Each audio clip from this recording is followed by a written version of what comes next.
He threw the phone. Our sister picked it up. We were both crying.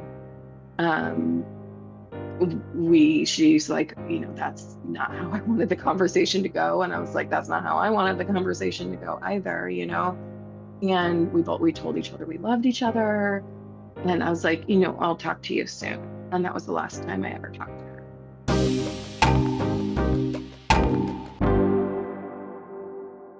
Hello, truth tellers. Welcome back to the ADHD Scapegoat podcast. I'm Angie, and today I have a special co-host, my sister Val. Hi, Val.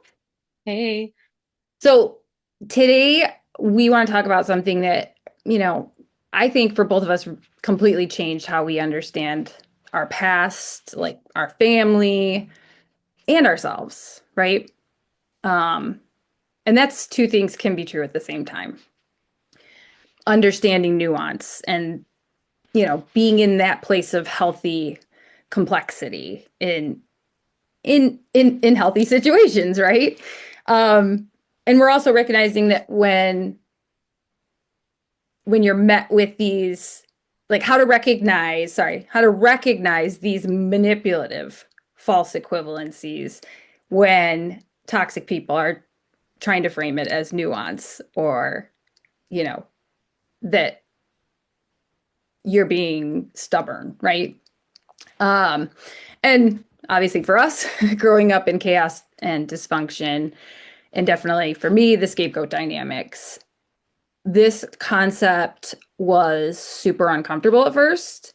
But then once I did it and once I heard it more clearly, you were doing it way before me, but once I heard it I think clearly, it was easier for me because it was, I think for you, it had to be a right or wrong because so many very clearly wrong things were happening to you. So it was like you had to make it black or white true. because there couldn't be any nuance because if there was nuance, there was somebody was going to like poke a hole in that.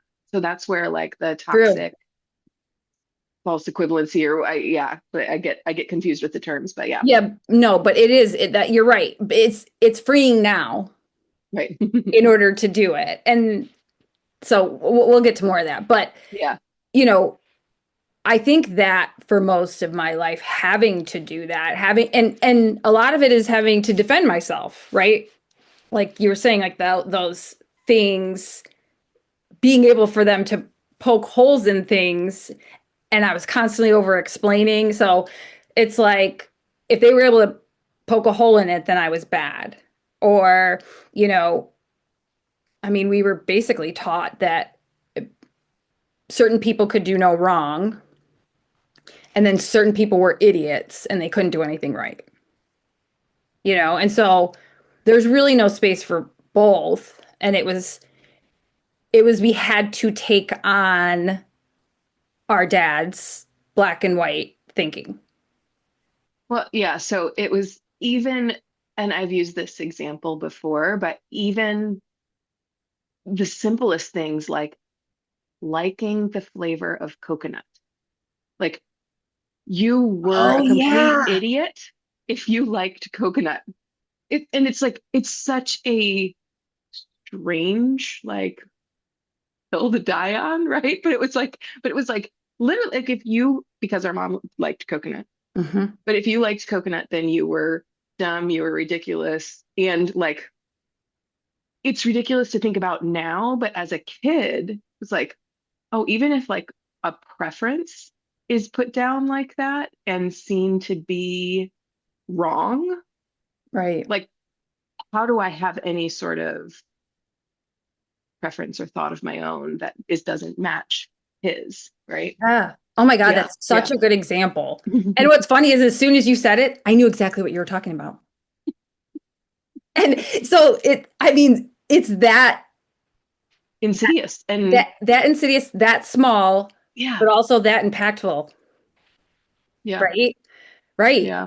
And and yeah, so it's like when you kind of follow that as a kid, you're like keeping yourself safe. Like you're paying attention to these things so that, man, I'm not going to say I like coconut. And man, I do love the Samoa's Girl Scout cookies that have the coconut and the caramel and those are good. And I was terrified to admit that. Right. Right? So silly. They're I so good. mean, yeah, But yeah. yeah, so it leaves you in this, you know, situation where that black and white thinking gives you this false sense of control as a kid. And then now we have to see that that's not helpful anymore, right? Yeah. Um, so we decided to go through some of these five pain points that we came up with, that childhood trauma survivors face when we're navigating nuance, and usually for the first time, right? So the first one is the grief joy paradox. So that means like feeling like a traitor to your own healing if you have a good day. Like you worry that if you aren't perpetually devastated, those people, like the abusive people, will think that you weren't really harmed. You're not really mad about it. And holding those two truths and accepting nuance in the situation is understanding that you can be profoundly traumatized and capable of experience like genuine laughter and joy, right? And that joy doesn't cancel out your pain, right? Right. Right. So share an example for you around that. So, I mean, I went in a different direction than when I first thought about it, but it relates to a different one. The the thing that I really think about now is like, oh, they turned out fine, right? Like, like we all went to college, we all got job, like all of these things. It's like, oh, I did my job. I was a good parent because all of my kids checked these boxes, right? And Right. so, um, and it can be true that you did some damage and your kids are still like functioning in society. That doesn't mean that there wasn't damage done, right? Like Right. both things can be true. And that's where it gets, um, I feel like it gets kind of sticky. Like they're like, how can you say we were so bad when look at all of the things that you've done? Look at look at where you're at today. Um, yeah. Yeah, it's almost like if if if I treated you any differently, you wouldn't be strong in this area. Yes. Yeah. Right. If I would have been easier on you, um, maybe you wouldn't have been motivated to get that degree or whatever, right? And oh, that was one thing that I wanted to, that I thought about later was that I wanted to bring that up was like when I first had kids and and like I was parenting them and like these things were coming out of my mouth. I was like, oh, I didn't like the way that sounded when I said that to my kid, but that's what Right. was said to me, and that's how I felt like it needed to be done, right? Right. These um, because I want my kids to succeed. I want them to do well in life, and I've really come to the um, it's a balance always, and it's like a dance, but it's like pushing your kids with love. Like you can do all of the things that our parents did. Like you can push them to succeed. You can encourage them when they're like when they want to quit something that they're going to want to stay in late, like they're going to want to wish that they had stayed in. Right. Um, there's all of these things that you can do, and you can do them with love and not with this like hate and fear that I'm going to be kicked out of the family. I'm going to be kicked out of the house if I don't do these things, right? Right. Which just, I mean, has caused years and years of like therapy and all of Yeah. that stuff, right? Yeah. Um, But it's like again, that different approach is that's a difference. That's it. that's opening yourself up to nuance. They wouldn't do that. Right. There's one way to do things, right? Right. Right. And yeah, that's a really good example, especially when you hear it coming out of yourself and then immediately know, I I'm like, don't oh, like that. Like, yeah, I don't want to do that. yeah. Um, One thing for me around this was like I was always being told how I should feel. And I was always over, I was over dramatic and I was whining or whatever. Like it was like if I was in a room crying because I was being bullied and, screamed at or whatever. And then, and I remember one particular time where our younger brother said something to make me laugh. Well, then 'Cause that was I his heard, role. yeah, yeah. Like, and I was able to connect to that. Like, it was like he was pulling me out of this, like, sobbing situation. And then it was like, I heard you laughing up there. You're fake crying. Like, I wasn't allowed to connect to that moment of relief with our younger brother making me laugh from the place of pain that I was already in. Because if I did that, my pain was never real. Well, that's such a like perfect example of that grief joy. Like they're telling us that you can't hold both at the same time. Right. It's like you're the phony whiner, you're Angie whiner, and that follows that narrative that places me as a liar. Like it's stretched to that inability to see that those things can both exist. Well, now I'm dramatic, which means I'm not telling the truth. And that's why it led you guys as siblings within the tactics of doing this triangulated us all against each other. We couldn't trust each other. And so anything I ever said to any of you, you guys had to take with a grain of salt because it was probably way exaggerated. You needed to find the truth because I wasn't telling it.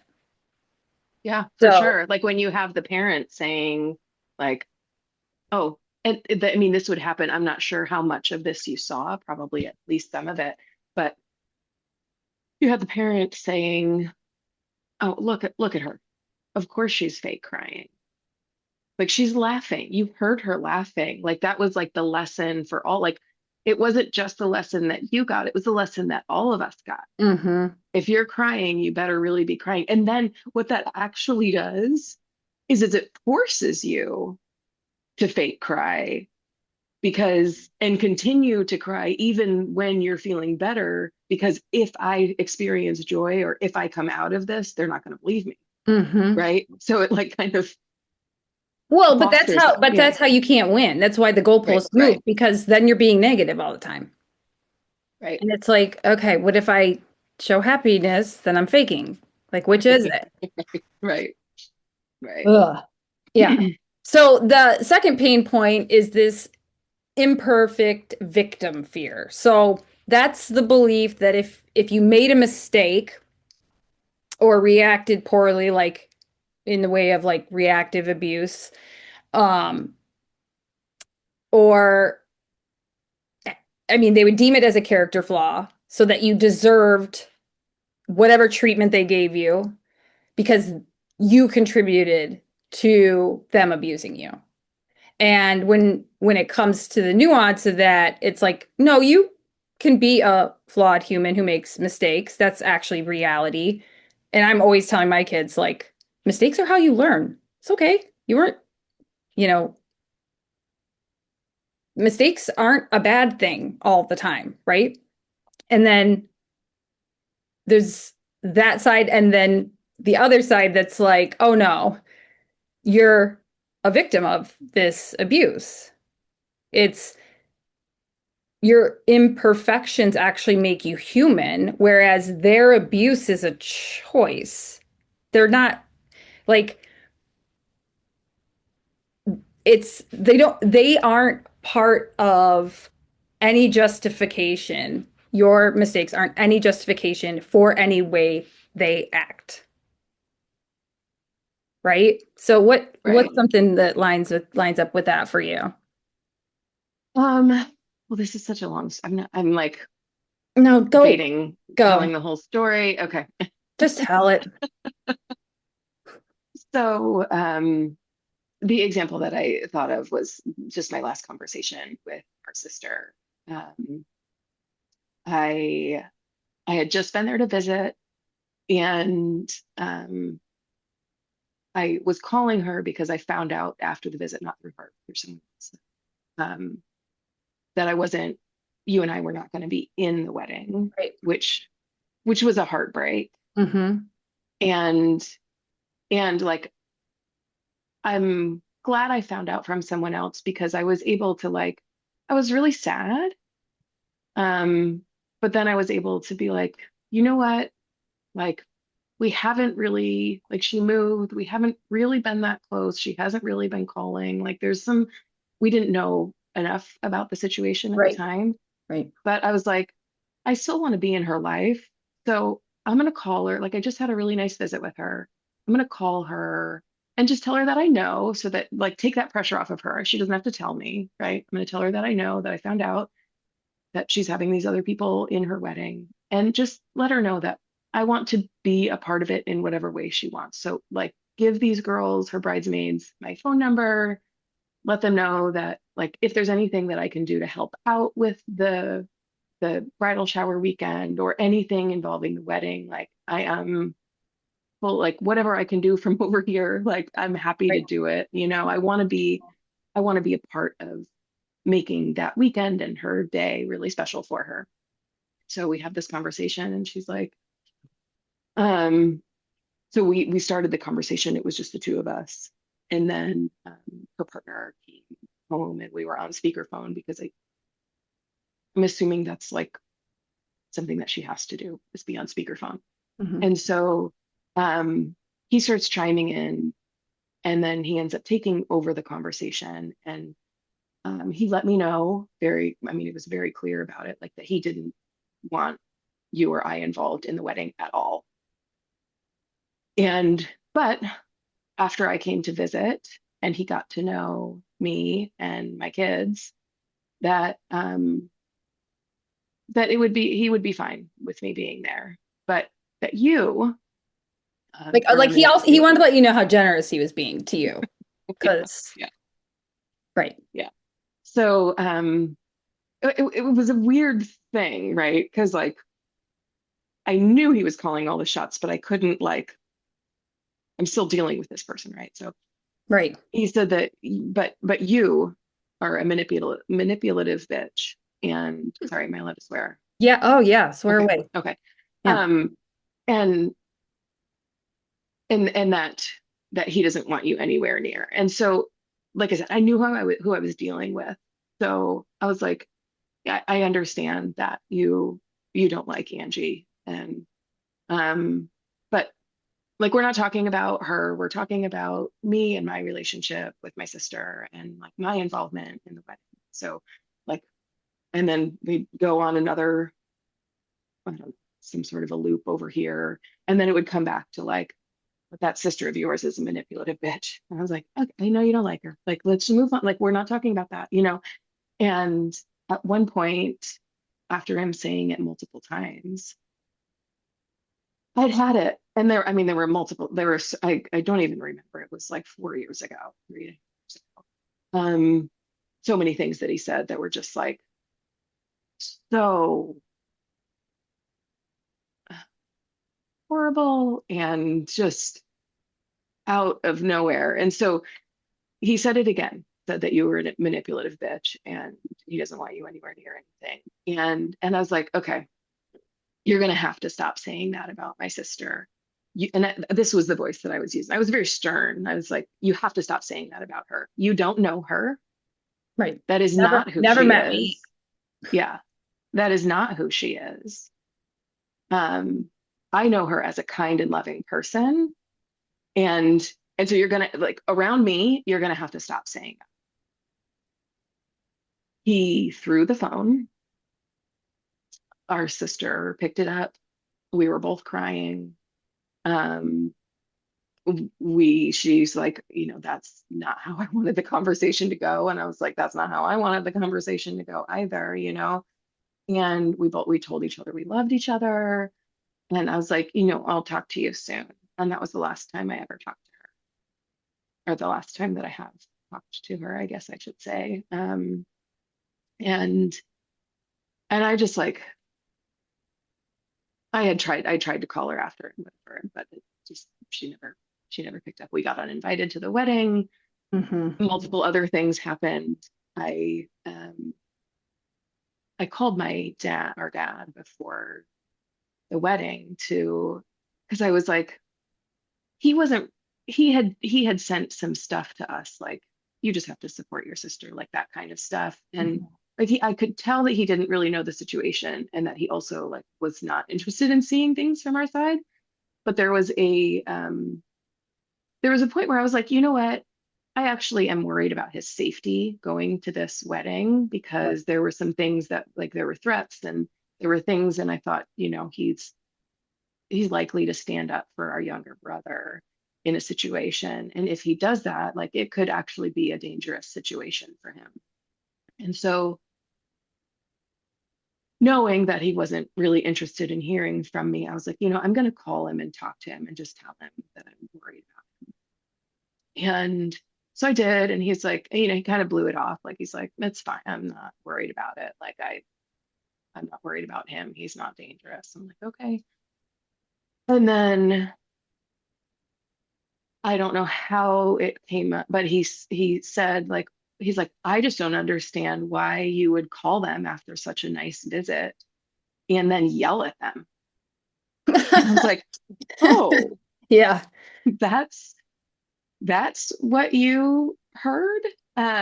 So it's that imperfect victim is like I was calm and collected the whole as he was like berating you and like Mm-hmm. just over and over. And then finally, I like drew a line. I was like, no, I didn't even yell. I didn't call him names like I could have. I very easily could have like But blown it's off so the candle. confusing in the moment. Like, what the hell is going on right now? Well, with the stuff Yeah. that he was saying, but like I knew enough of what I was dealing with to know Right. that, and I wanted to maintain a relationship with my sister. So if I go off on this guy, this is not like it's not Right. going to help the Right. relationship. And it's not going to help me feel better, honestly, if I go off on this guy, right? But like I can draw a line in the sand and just be like, you can't talk about my sister that way. That's not who she is. Around me, like do whatever you want to on your own, but around me, like I'm done. I'm not hearing that. And like I didn't yell. And that is the story that they told And that's our what he dad, automatically assumed. And that's why he brought it to you like that. right? Which is, and he didn't like, I mean, there's so many layers to that. Like he didn't call me after hearing that and be like, hey, what happened? Right. Right. Right. Right. Right. And I want to, yeah. No, that's, yeah. No, that's a great one. Because, yeah. So then I was the bad guy, right? right. You, Because I yelled at them. you said no, really. Right. Right. And I think like this story actually, like when I was going through the different pain points, um, I think it will come back to Right. it Right. You because could, it illustrates a couple of things. right. Yeah. Right. Yeah. When I was thinking of this particular one, any mistake that I made, whether it was due to my undiagnosed and unsupported ADHD at the time, as a kid, or being like highly sensitive and intuitive and speaking up. Or just being a child. Right, right, exactly. It's like all of my mistakes were exaggerated and used against me as if I had malicious intent. So children don't have malicious intent. That's learned. And our dad always treated us like we were adults and our feelings didn't matter. And we needed to show up like adults without any support. And so I see the projection so clearly now. Like they made me out to be a liar anytime I showed any emotions. But if they're taking an honest mistake that I made as a child and turning it into a character flaw, so it could be an excuse for why I deserve to be punished and abused, or ghosted and not heard, right? So if you think about it, they're actually the ones using excuses for their own trauma as justification for harming me. Like, well, I harmed you less than my parents harmed me. And it's just like, no, here's the thing. I empathize that they went through what they went through. And of course, we don't know everything because they don't tell us anything. But I know they didn't have healthy childhoods. I know there was a lot of abuse, and I've acknowledged that. And I even, said to our mom at one point, I totally understand why you might not have seen this before this conversation with me right now. That's why I'm bringing it up, to make sure that you are aware so that we can properly support our sister and, the one who's in this abusive relationship. And then it's like, that's negated, right? That's not, I didn't, I'm just being cruel. Nope, I actually said, I understand. Like, our mom came back and flipped it on me after she talked to her older brother and was like, you made me feel like such a terrible person for not seeing this. And I was like, no, I actually said the sentence. I understand why you didn't see this before. Like, it didn't make sense. And then, when I had a big conversation with my dad after the trampoline incident I've talked about on other podcasts with my son, it's like, as he's leaving, he was like seeming like he was having emotion. He's like, I was told I was a piece of shit every day. And I immediately said, and that wasn't okay. In that moment, after he treated my son like shit, and I had to break it up, like there were two 4-year-olds on the trampoline. It's like, I was empathizing and telling him it wasn't okay that he was treated like this. And then he followed that with, and I think I turned out just fine, while he walked out the door and ended the conversation and shut me out. It was like, I was trying to understand where they were coming from, and they could not do that for me. So it's like, I can understand the nuance, and I did that without even actually having terms. Like, my whole life, I saw the different sides. But I was also like, that's abuse. Period. You know? Ugh. Okay, let's Yeah. get on to number Yeah. 3. Because I mean, we could go. Um, So so funny. pain point 3 is the boundary versus close-minded confusion. So this pain point is when you said a firm no, like you said, Mhm. and the abuser calls you stubborn or unforgiving, or says that you are the one, black and white thinking, and you're being, unfairly judging someone, right? And for a second, especially when you're the person who is like seeking to connect, you're second guessing what you said. I mean, did I say that? Did I come off as that? Let me check that. But the whole thing is like, you can be this open-minded person and have a zero tolerance policy for disrespect, period. Like, it's just like, I'm sorry. Like, I don't understand. I don't understand. Like, I knew that when I was 8, and Yeah. they don't You're lucky. understand it now. Yeah. You know what I Yeah. mean? So, share an example of what, I mean, like you said, that first or that second example you gave was in the last one could align with a lot of these. Yeah. Like setting a boundary. Yeah. But also, um, I don't know where I want to go with this. Why don't you do your example and I'll see if Okay. I can. Yeah. So I think it's like, for me, it's like when the whole, like, our whole family system, which is under the narcissist control of our father, that's what it's centered around. So they cause confusion on purpose. Yeah. And they create a narrative that actually isn't aligned with reality at all, right? And I remember us talking about it and I shared it on a different podcast too, where there's this dictionary where they have these meanings to these words that they use that mean completely different things than they do to people outside of, abuse. And so it's like when you start healing from these things and you start understanding, how they flipped these words on their head and made you think they meant something else. It's really like you're learning a language for the first time. And you're like understanding these things for the first time because there's no before abuse when you've been raised in it. It's all we knew, right? So in order to heal, we actually need to seek understanding of these situations that keep impacting our lives in a negative way. And that's like why, the whole idea of like, oh, I hope your kids never, treat you the way you're treating me kind of attitude is like, but I hope if I was harming them, they would like call me out and say, that's not okay. Like, and it also shows me that like I came from abuse and trauma just like you did. And I am seeing clearly, like you said earlier, like things coming out of my mouth that don't align with me. And I'm like, no, I don't like that. That's not what I meant. And why did I even say that? So, but to be open-minded, you have to want to continue to learn and not think you know everything. But, There's the that, rub. right.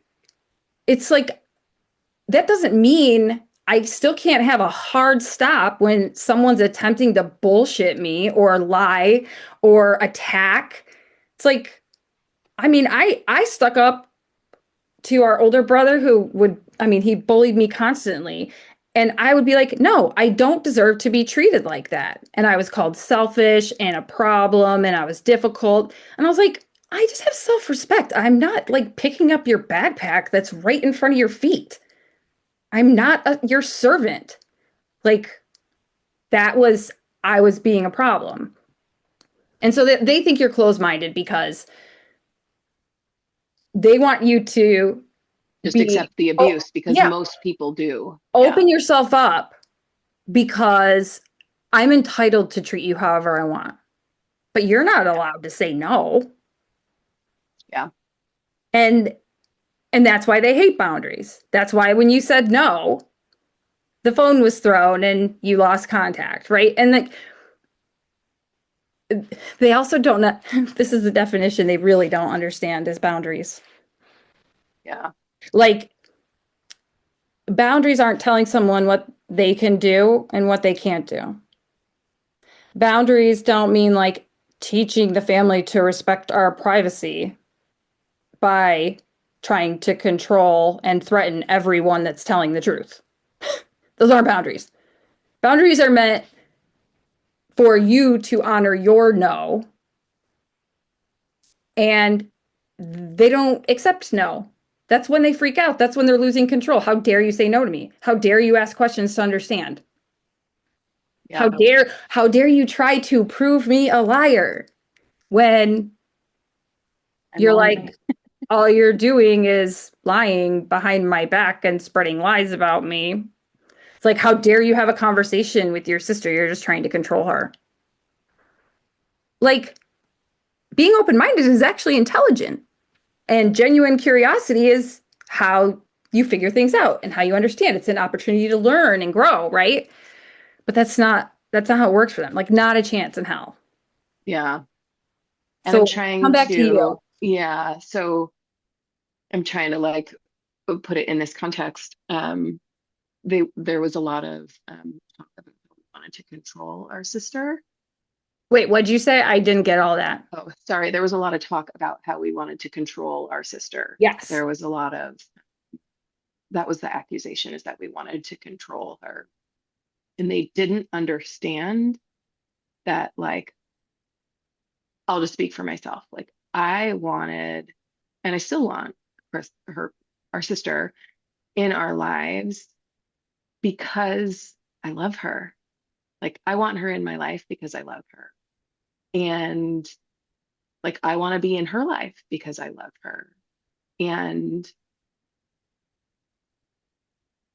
like us, like if she and I had been talking over the last 5 years, I probably would have talked to her about boundaries that I have made in my life with my spouse that have made my life better. You know, like we grew up in this, and like my husband is lovely and wonderful um and flawed. And so I have done things in my relationship that have really given me a voice that I was always so afraid to have. And so if I had shared, and this is some of the stuff that I did, was like I would share stuff with her.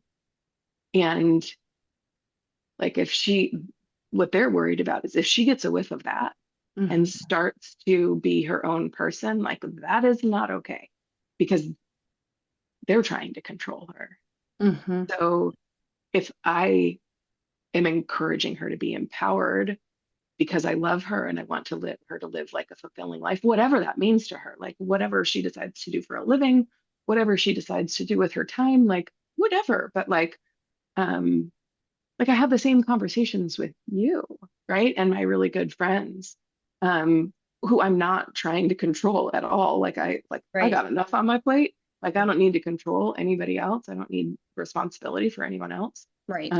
But like that's what friendship and real love in friendship and um, family looks like is we share our lives.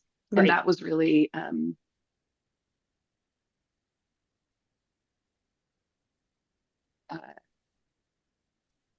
is it dangerous? Is it what I'm the word there that is, it's risky to them. Like they can't have that. Right. Right. Right. And that's the whole idea of like, you know, I think that because of my experience with our younger sister, like she would jokingly say, like, "Oh no, Angie doesn't take any shit because I advocate and I stick up for people." Like, no, maybe they're not coming at me, but I absolutely am going to stick up for you when someone thinks they can treat you like crap.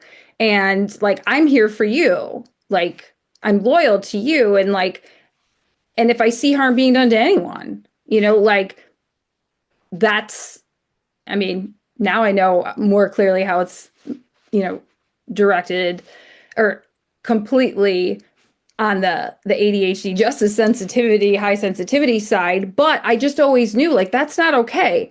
It doesn't mean like, hey, it's not happening to you, don't get involved.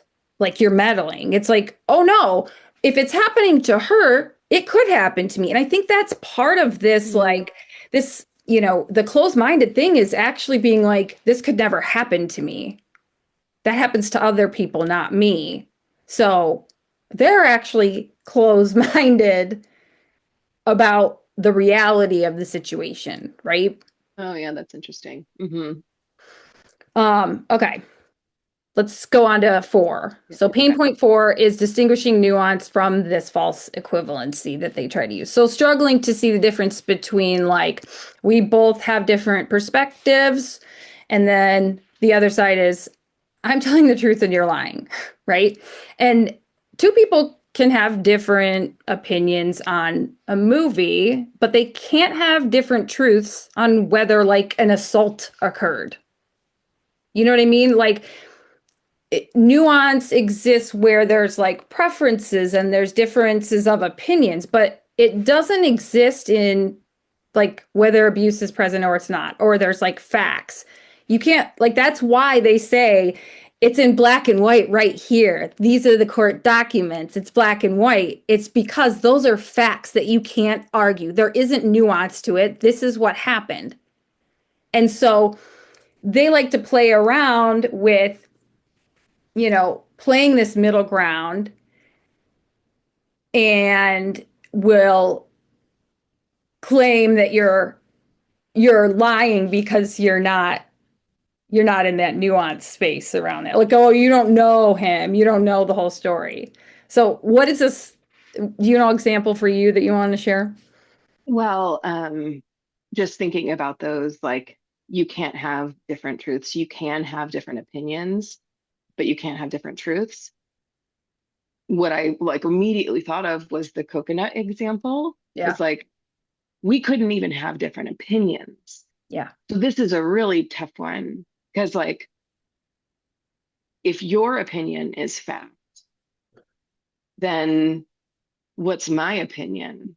Right? Like, so that's how they can really like, it's the psychological stuff that like it makes you second guess yourself. It's all that gaslighting. I mean, it's all of the stuff that happens in those kind of relationships that it really has you questioning your reality at all, Right. And like you right? said, like you could almost blame yourself if his perception is reality, that coconut is the worst, and I Right. like coconut, you immediately say I'm wrong or I'm Yeah. bad because I like coconut without Right. saying a word, right? You could just internalize that and hold that Right. thought. Right. Right. So then it's used like setting that tone or that like expectation that even opinions you have to agree with that side when like something actually happens, right? And they tell you it didn't happen. It's like, okay, I was there. I was in my body. Like I know what happened. This person who is the authority knows that that didn't happen. So my experience must not be real. And so, like, I mean, we talked about it. I mean, it was a long time ago when I was on your podcast, but like, that's when I like started pushing everything down. Like, I went everywhere but inside myself Mm. to determine my reality. Right. So it's like that, um, is like polling everyone. It's like, okay, what decision should I make? And I'll pull everyone around me before I look inside myself. Like, luckily, I don't do that anymore, most of the time. But but yeah, I don't know if I just like went on a little bit of a No, tangent, I but think that's really yeah, good though, because it it it validates that, that negative belief that, I mean, it'll come up and bite you in the ass all of a sudden. Like, and it could come up in a situation that seems like, oh, no, like I'm not afraid to like have a conversation, with anyone out and about. But like, there's certain situations where I immediately come home from an interaction and I'm like, oh my God, I put my foot in my mouth. Oh my God, they hate me or whatever. And I don't even know where it comes from. And like sometimes, like I have to dig deep and figure that out. But like those are the kinds of beliefs that you hold because of you know, this false equivalency thing. But when I was thinking of this, I was thinking about the way that the abusive people minimize the abuse and then assign the blame to me. And, I mentioned before flipping everything on its head to blame me, but, pointing out patterns of abuse or the fact that there's obvious isolation tactics being used, threats of violence, when they're being minimized down to like, I hate all the he said, she said. It's like they never asked to hear what she said, me. right, Like it's like they never asked, okay, what was your experience or what actions did you actually take? They just heard what he or our older brother or this or the abusive partner. And because because she's living with these people or she's being fed this message, she's kind of parroting it because that's all she can do, and it's probably being said nonstop. I mean, how many times he called me a manipulative bitch in the conversation with you? How many times has she heard that not on the phone in that small amount of time? Like it's right, I'm sure it's countless, right? So it's like making her question, is she a manipulative bitch? Is she trying to control me? All those things, you Well, know? it's like what the political people are doing right Yeah. now. It's like, oh, if I say it enough times, then it'll be true. Like, no, that's not how facts work. Yeah. Like, Yeah. they actually have to be true for them to be true. Like, Right. it just because you say it doesn't make it true. Exactly. And it's like, Yeah. that's why they don't want to hear any other perspective on the situation. And, I think that's sometimes why, some of the enabling people, or these emotionally immature, not necessarily with malicious intent, they're just emotionally immature and haven't attempted to work on their wounds. There'll be consequences if they look at the other side, right? So, like, even you brought up like the invite to the wedding, like the warning the week, you know, the 1 week, and then a week later, just being told we're uninvited, saying a bunch of things in that text that weren't true without a single conversation with either of us about how she was feeling, about how we were feeling, about like what was actually happening. And it just shows you that someone is telling her this information that she has to believe. And then it's, you know, obviously we know they're baseless accusations. So she's being lied to and she's making decisions based on those lies. So it's all coercive control. You're putting safe relationships in the same playbook as, abusive relationships and acting like it's the same playing field. Like everything's even. The he said, she said is just complete bullshit, and that's how, like, making it seem like, you know,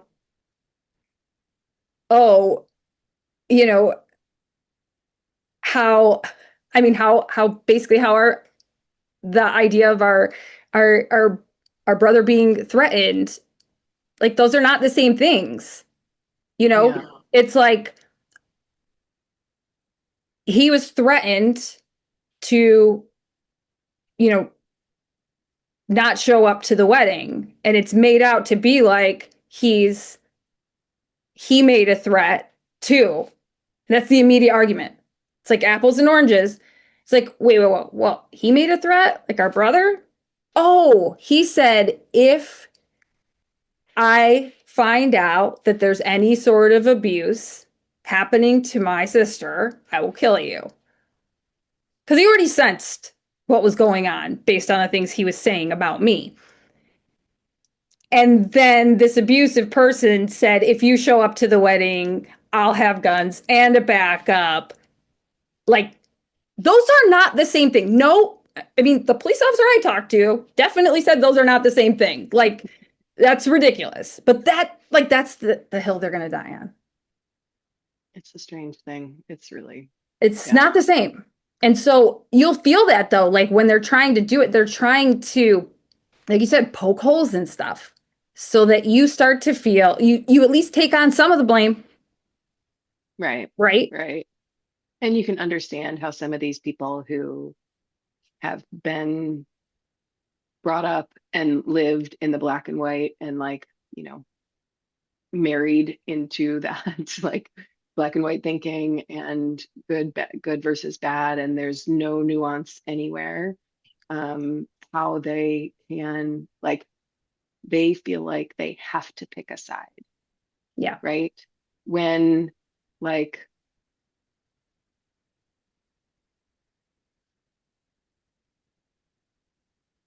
I wanted to have a relationship with my sister, even though she's with this person who I'm not a fan, like who's been really horrible and abusive in front of me. Um, but I wanted to have a relationship with my sister because I love her. And so there's nuance there. Like we'd have to like figure that out.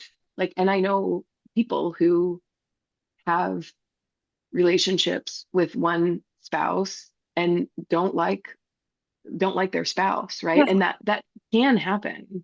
And that does happen. I know a lot of people who, oh yeah, you know, doesn't like my spouse or whatever. And like, so I talk to her at different times and we meet up once a year and whatever, like I still have a relationship, but that's not. Right. Right. But yeah, but and that's that's the difference between like a safe, honest relationship and an abusive one. It's like Yeah. they're not equal. All right. Let's Okay. jump to the fifth pain point real quick. Okay, so the good memories and cognitive dissonance. So this is like, when you sit there, and that this is the confusing part of abuse, is that, this realization that they weren't a monster 100% of the time. Well, of course they're not. Because if they showed you that all of the time, you'd be like, I'm getting the fuck out of Dodge. Like, this is not happening. But yeah, sometimes they're kind. Sometimes they're funny. Sometimes they're helpful. And that makes you feel crazy during those abusive times. Like, whoa, whoa, whoa, where was that person? Like, how can you do that? Like, we were just getting along and now what's going on? And, you know, the, the nuance and looking at the two truths involved in that is they can be a fun person sometimes and they can also be dangerous to you as a human being. Like a lot of times in these abusive relationships, the good times are bait to make the bad times um make you think, like, keep you on the hook, whatever, like there were good times, hold on to that, the whole future faking idea, but like they can both exist, but doing a good thing or doing something for someone doesn't provide an alibi for abuse or poor treatment, right? Right. So where do you want to go with that on your end? I mean, so many different things that I think of when it comes to that. Like, um, just like how we grew up, right? Um,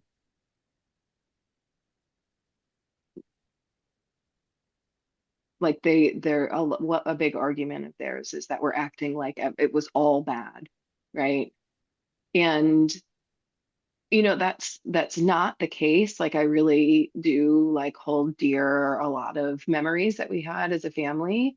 Um, and the thing is, like, if we could talk about those times that were not good, and we could have some healing around those times that were like abusive, and like our parents could say, I didn't know any better. And I'm really sad that I didn't know any better. And I wish I would have done X in that moment. But I did A, B, or C, right? I wish I had known. Like we could we could really repair that, but that the claiming or the claiming that there wasn't anything bad, like Right. nothing was that bad, or the need to silence us for talking about any of the real stuff that happened actually makes it bigger. Like everybody, like don't think about a purple elephant. It's like, well, what am I thinking about? Right? It will bring that to the surface so much more, and I mean, for me, it did. It was like, okay, Hmm. why why can that not be talked about? I'm feeling it in my body, and like I need to talk about it so that that I can understand my experience better, and um I can process it, and I can not make sense of it in like a like excuse the bad behavior kind of way, but like make sense of how I felt. Like enjoying a Samoa is not the worst thing that you can do, right? I mean, it might be one of the best, but it's definitely not one of the worst. Yeah. But like it's stuff like that. It's like if you can't talk about the bad ever, then it makes it that much more powerful, right? Like once you get it, that's what I found with my healing stuff is like when I was holding it all inside because I couldn't talk about it, it was eating me up. Right. But once, like now that, like, if when I can talk about it, when I can process it, when I can talk about it with somebody who's safe, when I can, um, like consider all angles and really kind of get into it, it no longer lives in me. Right. It's out here, and it's like a release. It's like a weight that's released because I'm not holding it anymore. And so I can move through my life in a lighter way, in like I can appreciate nuance Right. because I'm not holding all of this tension inside me of like, oh, but that was right, that's wrong, that. Right. And when you're Yeah, forced to hold it inside your whole life, it's like you want to show up authentically, but you can't. So you're not actually having a genuine connection with anyone because you're not even being honest with yourself, right, right? right. And so it's hard to, stand up for yourself and like you said, kind of release these things by, seeking this information, talking about it, bringing it to, you know, the surface. And there's not going to be any like reconnection if we don't repair where it was broken. Like that's a huge problem. It's like, the way I think about this is like it's not that we don't recognize that there were good times, right? It's that at this point in our lives, like we're understanding nuance. We're seeing that two things can be true at once when we were never allowed to see that. We're, you know, offering empathy, even empathy to this, abusive partner. Something must have happened. And maybe that's not true. Maybe it's just, uh, treated like his shit doesn't stink his whole life. And so now that's how he acts, right? Like, I don't know because no one will talk to me.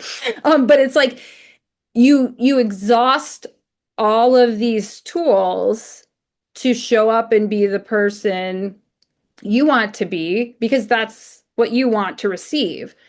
But it's like you're told that you never see the good times because now I see the pattern so clearly and have removed the toxic hope that allowed me to continue to be abused. Like I needed to change. I couldn't take any more of the lies and the abuse and the blame coming at me.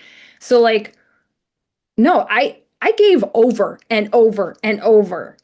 Don't act like you don't know why I'm not talking now, right? Like that toxic hope when I was a kid would lead me to think, oh, my older brother, like I know we don't get along, but he's grown up. He does care about our sister, so he will try to help. He'll do the right thing. And it turned into like a conversation about how I'm selfish and bored because I want to have a relationship with her. And it was like, huh? I don't even know what you're talking about. And so it's like, oh no, no.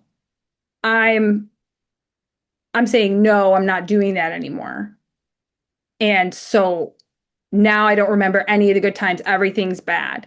And it's like, no, you're continuing this behavior and just trying to skirt out of it. So That's, after, yeah, that, go ahead. No, go ahead. oh, no, it's just like, that's the thing. Like, we can remember the good times and the abuse and say, I am not going to, that goes back to the boundaries. Like, I'm not going to accept that abusive behavior anymore. And I think that's the thing that they're pissed off about most. It's Yeah. Oh, totally. like, we put this line here that's like, I'm not going to accept that. I'm done accepting that. And Yeah. so now, I mean, it goes back to the black and white. Like, we are all bad, right? we are the ones that are all bad because we're not accepting the abuse anymore. Right. And I mean, okay, to kind of wrap up the Yeah. whole idea of like, because we're seeing the pattern, right? Because we now have this understanding of what's really going on instead of, believing the narrative.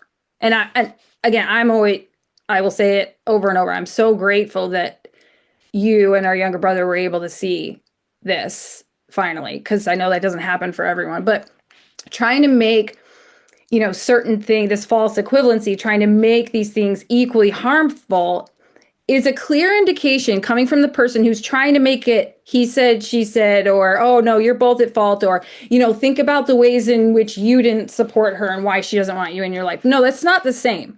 The people that are coming at us with those things, that's a clear sign that they're not safe, because they're going along with a smear campaign because they don't like how we handle the situation, which again, we're not even told how we handle the situation or asked how we handle the situation. But again, it's like, you're not safe. You're just jumping on these things and you claim I've gone no contact, like to punish you. You're saying that to other people because they're coming to me with that information, right? It's like, you gave me the silent treatment, never attempted to contact me, went behind my back and sided with a smear campaign, and found out from a friend of a friend of a friend of a friend that came back to me that you probably didn't think ever would. And just because I didn't do the work to repair, now I'm cutting you out of my life for revenge and I'm weaponizing my children. No, I Like, mean, what? you've asked for a conversation. Your husband asked her for a conversation. Like, you've asked, like, have a conversation with me. And it hasn't happened, which is just so sad. Right, But they'll continue to blame you. Yeah. right. And there's just there's just a certain point when you have to just be like, I'm done. I until you're at until you're actually ready to, move forward in some sort of healthy way and not use platitudes or, just I don't know, phrases that are completely, I don't even know. Sometimes it's like that's got to be an unconscious thought. Like, where the hell did that even come from? Like, why would you say that? It doesn't make sense, right? How am I meddling because I want a conversation? You know? It's like, okay. But I know we could discuss this for hours, Yeah. but Yeah. We really good. we got to stop. We'll stop for today. But Okay. Val, I really want to thank you for doing this episode because, like I said at the beginning, you kind of opened this up to me when I was in a place of like I felt like it was a very defensive place because I'm constantly blamed, but always went to the defensive.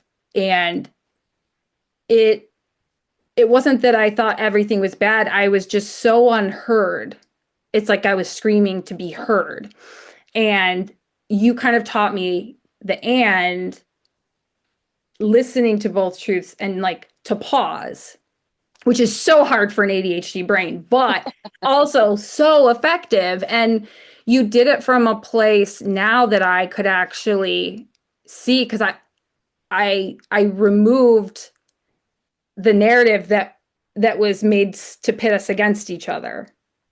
Like there was always this I always thought that you were good and I was bad because that was the narrative. And so like finally realizing that that was a narrative that was forced on us, that's what made us not fully trust each other. I knew that when you were opening this up for me to hear this, you weren't like just playing devil's advocate or you weren't just trying to tell me to listen to their side and ignore mine. You were genuinely opening it up for me to pause and think about what's really going on. So you started that with me years ago, and it took me a Mhm. while to fully see it because I had to remove the toxic narrative that I had known my whole life. Right. So thank you. Yeah. Is there I mean, anything you want to add in closing today? um, no, I love that we're able to have these conversations now. And I think it's really beautiful that two people that came from like right, wrong, good, bad world, we can talk about nuance and we a lot of times we don't agree on stuff and Yeah. we can talk about it and I can tell you where I'm coming from and you can hear me and be like, I see how you can feel that way and this is how I feel. And I'm like, oh, I never saw it that way. I can see how you would feel that way too. And we can have different opinions and different feelings about things and still Yeah. love and support each other. Right. So Right. that, That's huge. yeah, yeah, Yeah, I because that really never am felt safe proud of before. us. Yeah, me too. And I'm grateful for you. So, Yeah. um, all right. So if this resonated with anyone listening, send it to someone who's stuck in this impossible space of loving people that also hurt, right? And if you haven't already subscribed, leave a review. That's how this podcast reaches more of you who are learning how to hold their own reality without apologizing. So thank you for being here. Thank you for being here, Val. And grieve what is real, honor what still hurts, and protect the peace you fought to build. All of those things can exist at once. And keep telling your truth, even when it refuses to fit into someone else's version of the story. Till next time.